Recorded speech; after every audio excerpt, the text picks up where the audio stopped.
Problemado ang isang senior citizen dahil kahit buhay pa, patay na umano siya sa record ng Philippine Statistics Authority o PSA. Ang proseso ng pagpapatala ng kamatayan ng isang tao, gaano nga ba kadali? Inimbestigahan niya ng inyong Kapuso Action Man.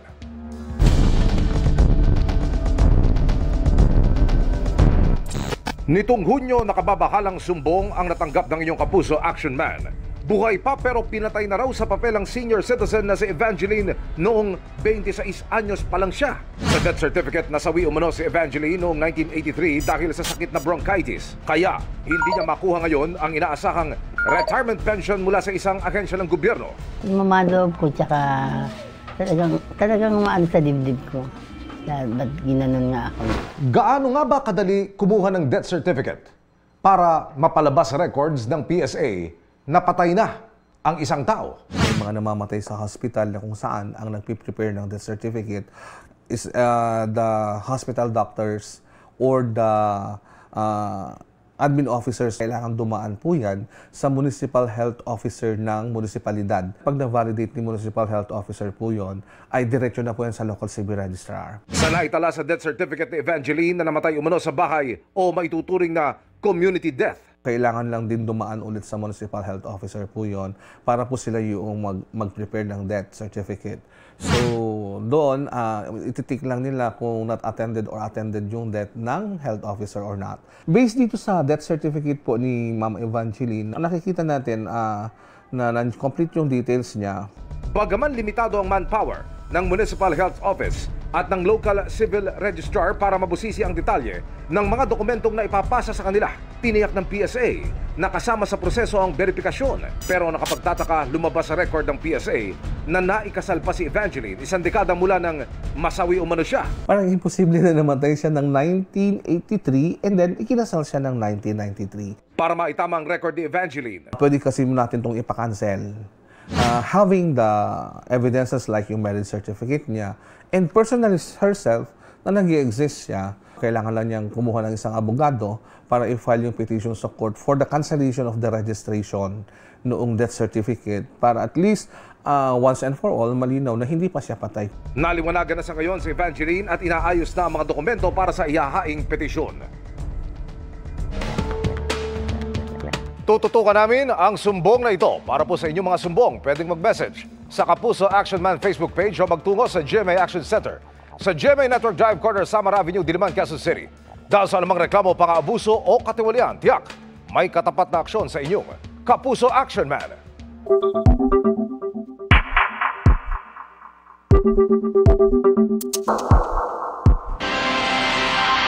Nanawagan si Senadora Risa Hontiveros na panumpain na rin bilang senator judges ang mga senador na nanalo sa eleksyon 2025 na ngayong araw ang simula ng termino. Ilan sa kanila tutol sa dismissal ng articles of impeachment nang hindi nalilitis.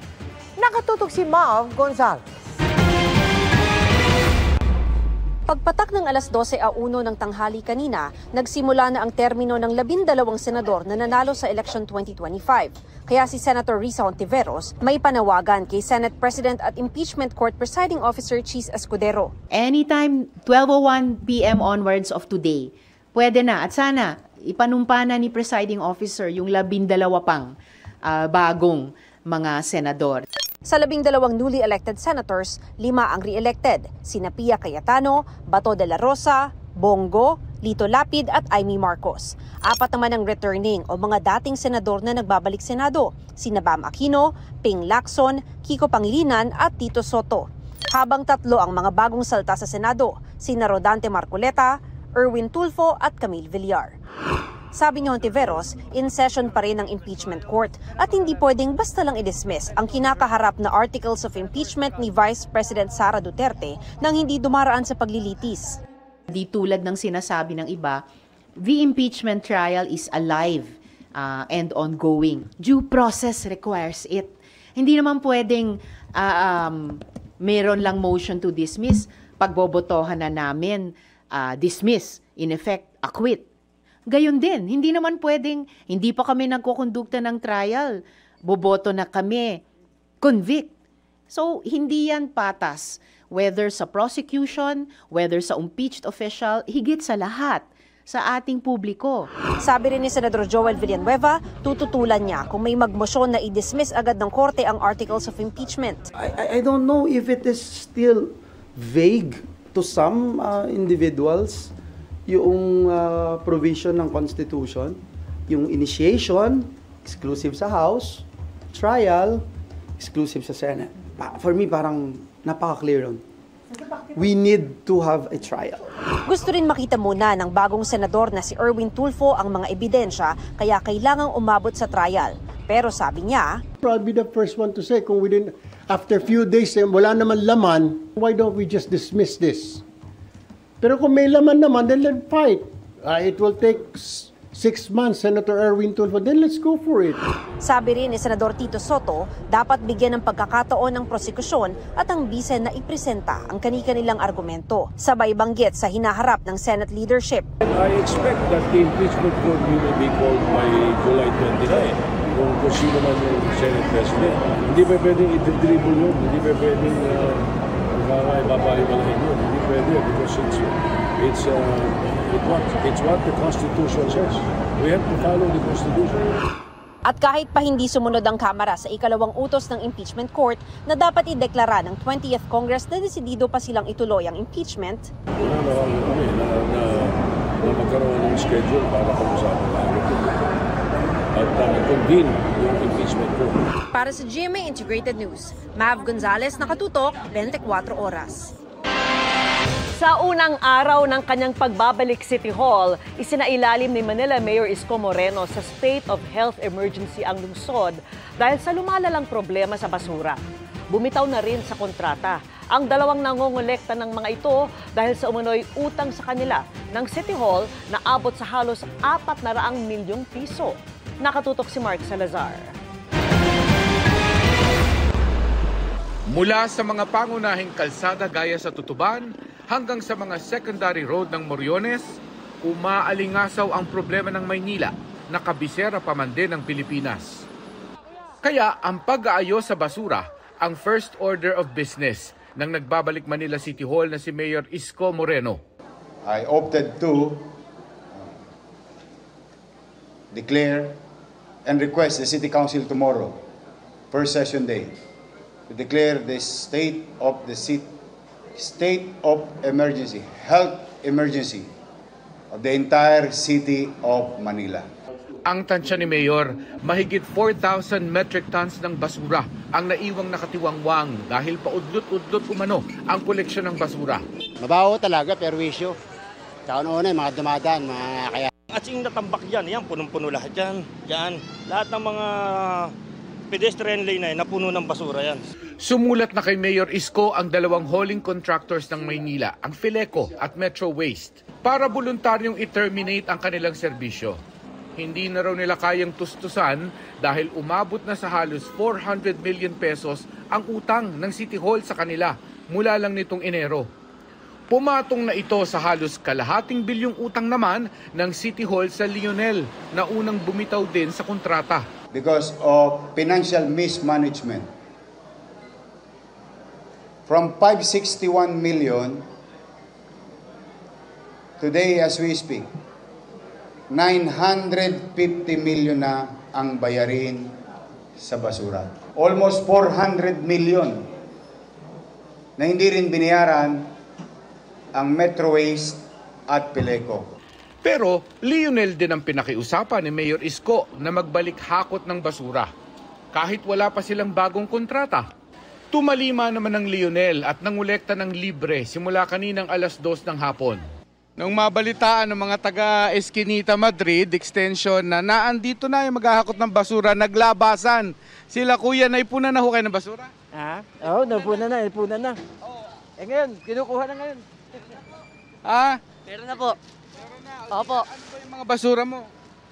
Matagal na po ito na-stock eh. Opo. Bakit? Buti nga po dumaan eh. Sa loob ng Manila North Cemetery, pinakamalinaw ang banta ng basura sa kalusugan.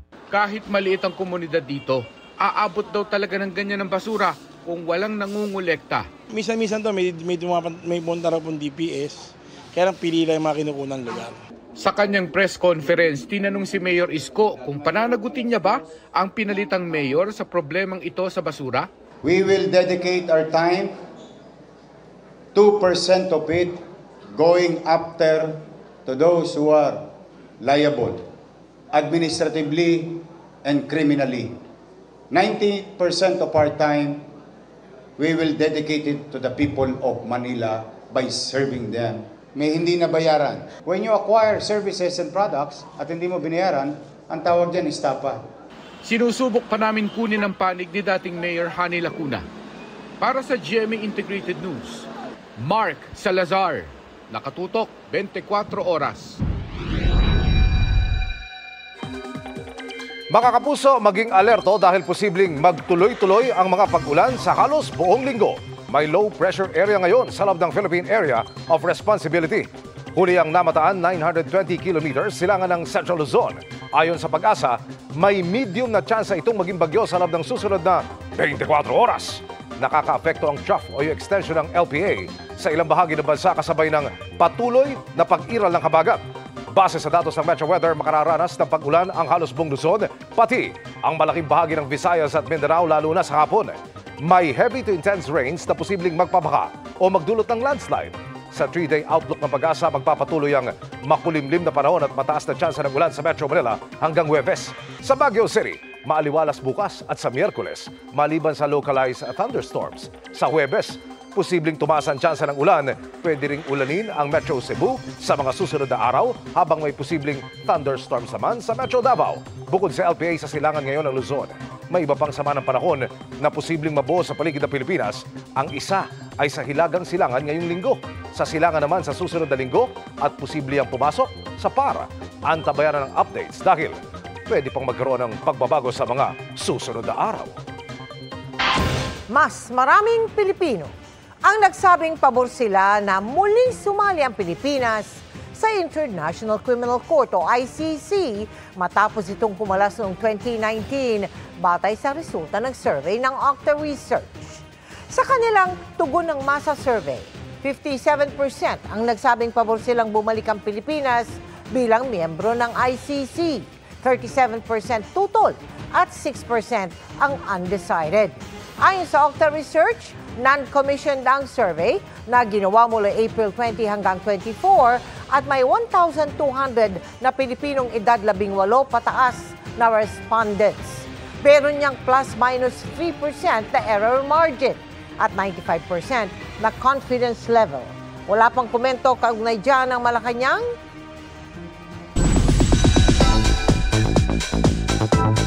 Esta sekto mga kapuso dahil mapapanood na mamaya ang mga bagong sangre na lumalaban sa digmaang dulot ng pagsakop ni Kera Metena sa Encantadia.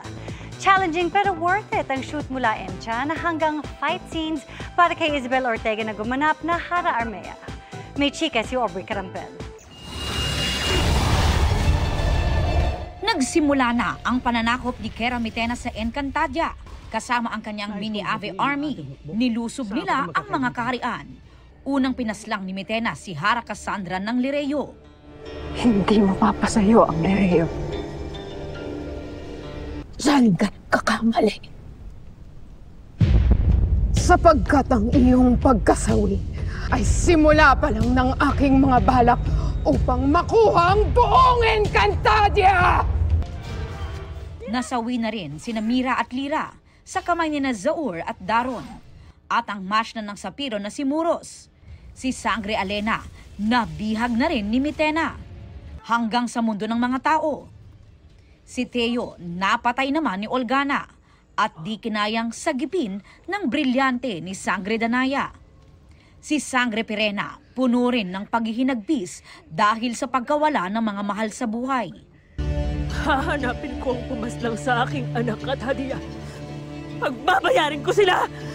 Ang sunod-sunod na Tanakreshna o mga kamalasan, bahagi ng propesiya ni Bathalumang Cassiopeia.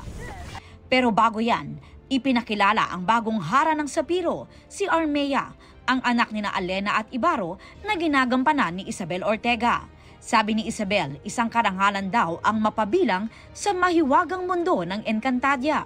Nasusubaybayan ko na yung Encantadia. So, just to be a part of this series is already such an honor. And ngayon na may special role ako dito, just makes me so happy. Pero pag-amin ni Isabel, nanibago raw siya dahil sa malalalim na salita at sa sariling alpabeto ng Encantadia na Enchan.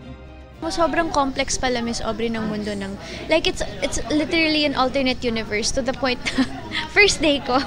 As in, like, may mga times na I still forget yung mga nuances. May isa akong eksena na sabi ko, tulungan mo ako, please. So, syempre, nag-cut kami. Sabi nila, Isabel, walang please sa Encantadia, ha? Very challenging and rewarding at the same time daw ang pagganap niya as Armea. Napasabak din siya sa fight scenes. More on refresher na lang sa sword fighting kasi sword po yung weapon ko dito sa Sangre. So, of course, training din for the scenes that we have. So, nagte-training talaga kami a day before shooting para talagang ma-master na yung mga fight scenes na gagawin namin for the show. Mamayang gabi, magsisimula na ang digmaan. Para sa Encantadia! Para sa Encantadia! Sasabak na rin sa pakikipaglaban ang mga bagong sangre. Ang matinding labanan, abangan mamaya sa Encantadia Chronicles Sangre pagkatapos ng 24 oras. Aubrey Carampel, updated showbiz happenings. Huli cam ang sunod-sunod na pagsemplang ng 4 na motorsiklo sa Davao City. Sa kuha ng CCTV, magkakasunod na binabaybay ng 6 na motorsiklo ang kalsada sa bahagi ng Tugbok District kahapon. Nang umabot sa bahagi ng patawid na pedicab, iniwasan ito ng isang rider at doon na tila naging domino ang pagsemplang niya at mga kasunod na motorsiklo. Sumadsad ng ilang metro sa kalsada ang mga rider dahilan para magtamo sila ng mga gasgas sa ilang bahagi ng katawan.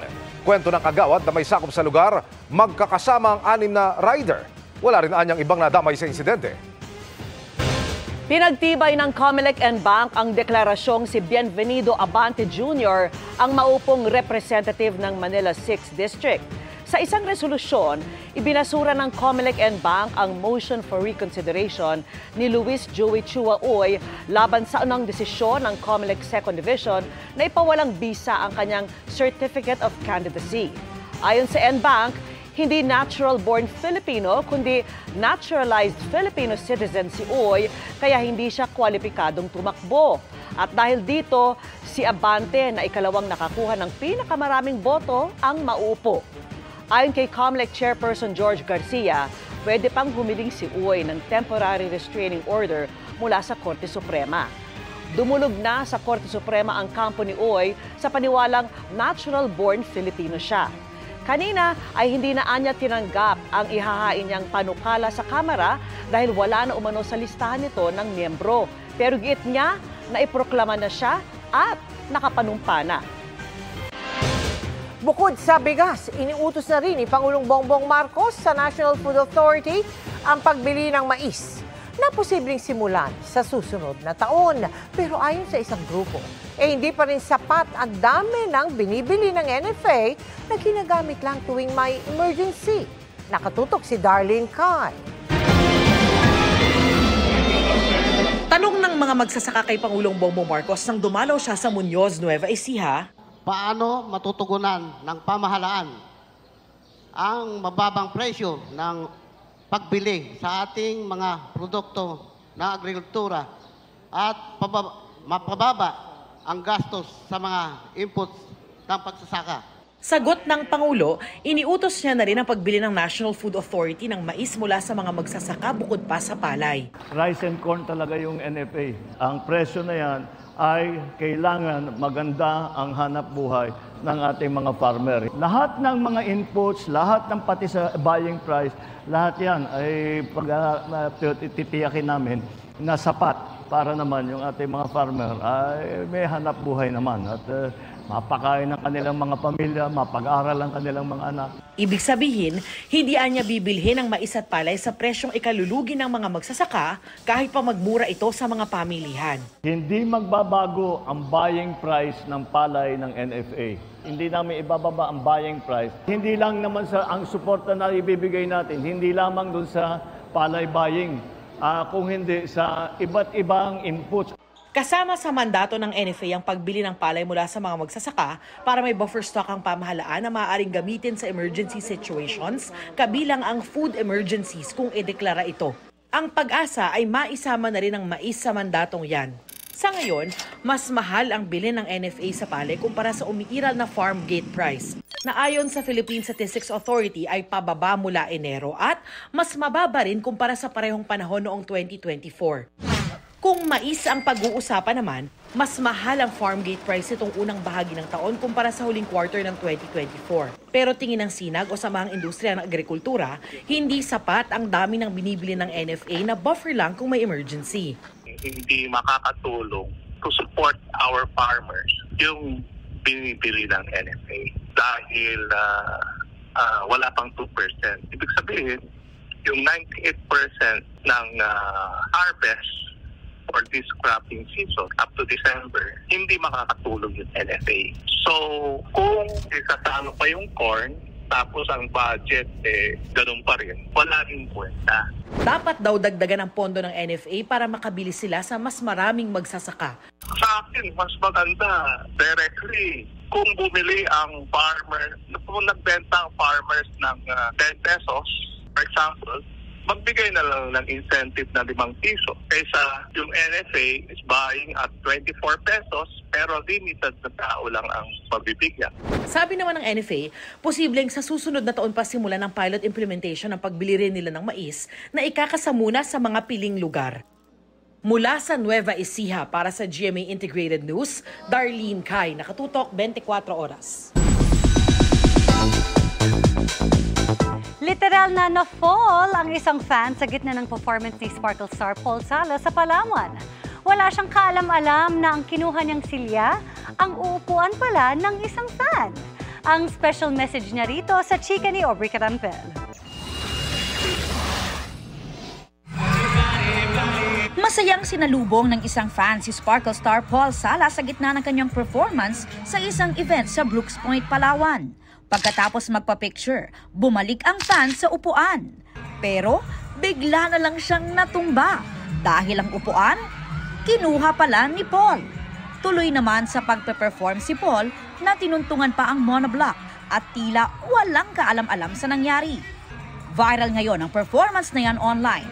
Paliwanag ni Paul, madalas niyang gawin ang act kapag nagpe-perform. Alam ng mga napuntahan ko ng provinces yan at lumalapit ako sa tao tapos umaangat ako sa monoblock para nagbibigay kasi ako ng jacket ko, ng mga necklace na suot ko. Nagulat na lang daw siya nang may nagtag na sa kanya sa mga videos na bigla na lang daw nag-viral.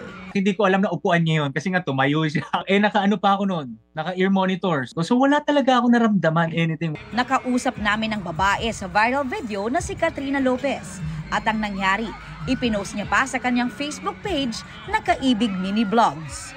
Unexpected na pangyayari po yun. Inano ko na lang po na maging positive ang lahat po noon, no?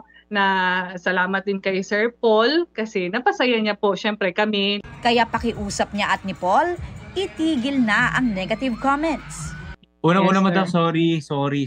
Hindi ko napansin talaga. Kaya mga kapuso at nakotigil na yung pangbabash din sa amin dalawa. Good vibes na lang. At for sure ma'am, sana napasaya naman at makabalik naman ako dyan para makabawi naman ako sa iyo. Lesson learned daw ang once-in-a-lifetime moment para kay Paul na kinatuwaan pang binansaga ng ilang netizen na si Paul Salas. Magdadala ako ng upuan the next show para wala nang casualties, kumbaga wala nang maapektuhan.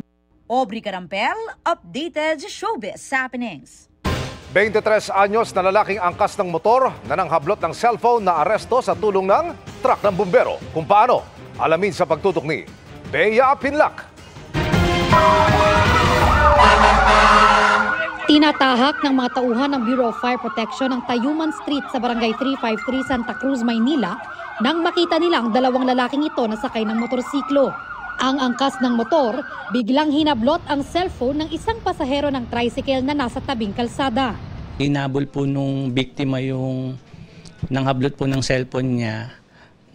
Nahila niya po yung likod niya. Bigla pong nalaglag po yung tao sa yung humablot po. Na out of balance po kasi siya, nahablot po siya nung biktima. Ayon sa pulisya, nakatulong ang BFP sa pagkakaaresto sa lalaking nanghablot ng cellphone. Nung time na po na nahablot na po nung suspect yung cellphone po nung biktima natin, papadaan din po yung fire truck ng BFP natin. So ang nangyari po, hinarang nila yung motor na sinasakyan po nung suspect natin. Nasugatan pa ang suspect nang sumabit daw ito sa fire truck habang tumatakbo. Ang kasabwat niyang nagmamaneho ng motor, nakatakas. May sumigaw po kasi na may snatcher. Kasalukuyan pong nandun po yung pulis natin na nagpapatrolya. Agad pong narespondan yung tao pong nangailangan ng tulong. Agad na aresto ang 23 anyos na suspect na tumangay sa cellphone. Ayon sa pulisya, humigit kumulang 10,000 piso ang tinatayang halaga nito. Aminado ang arestadong suspect sa pagnanakaw. Nawa ko lang po yun kasi sa hirap ng buhay. Kapos po sa pera, first time lang po yun. Dati na raw siyang nakulong dahil naman sa illegal possession of firearms. Reklamong robbery ang isinampa laban sa suspect na nakakulong sa Santa Cruz Police Station. Patuloy na tinutugis ang kasabwat niya. Para sa GMA Integrated News, Bea Pinlock, nakatutok 24 oras. Mabilis na chicken tayo para updated sa Showbiz Happenings. Malamay husband's lover ang kinaaliwang post ni Joros Gamboa sa kanyang IG. Ang magka-holding hands na mag-asawang Jeneline Mercado at Dennis Trillo, abay, may third wheel. Kuha yan si Milan, Italy, kung saan kinunan ang ilang eksena para sa GMA Prime series na Sanggang Dikit for Real. Meanwhile, Ikit and Matthew spotted na very, very sweet sa kanilang beach photos. Ibinahagi ni Herlene Budol ang photo nila ni Kevin Dasso matapos ang finale ng kanilang GMA Afternoon Prime series na Binibining Marikit. Gaya ng caption ni Herlene, hirit ng fans, bakit hindi totohanin? The stars aligned and the dance floor sizzled sa world premiere ng Stars on the Floor nitong weekend. Intense ang performance ng bawat duo pero ang umangat, sina Taya Ashley at JM Rever na itinanghal bilang top dance star duo. At yan ang mga buwan naman akong chika this Monday night. Abangan bukas ang ulat tungkol sa 75th anniversary celebration ng GMA Network. Ako po si Iya Arellano. Miss Mel, Miss Vicky Emil. Thank you, Iya. Salamat, Iya. Bago po kami tuluyang magtapos, naku, nais po naming magpasalamat sa Box Office Entertainment Awards 2025 sa inyong pagkilala sa 24 oras bilang popular TV program sa News and Public Affairs category. Umaasa ho kayo na tuloy-tuloy ang aming paglilingkod sa bayan sa pamamagitan ng paghahatid ng pinakamalalaki at pinakakomprehensibong mga balita. Maraming salamat po. Thank you po. At yan ang mga balita ngayong Lunes. Ako po si Mel Tiangco. Ako naman po si Vicky Morales para sa mas malaking misyon. Para sa mas malawak na paglilingkod sa bayan. Ako po si Emil Sumangil. Mula sa GMA Integrated News, ang News Authority ng Pilipino. Nakatuto kami 24 oras.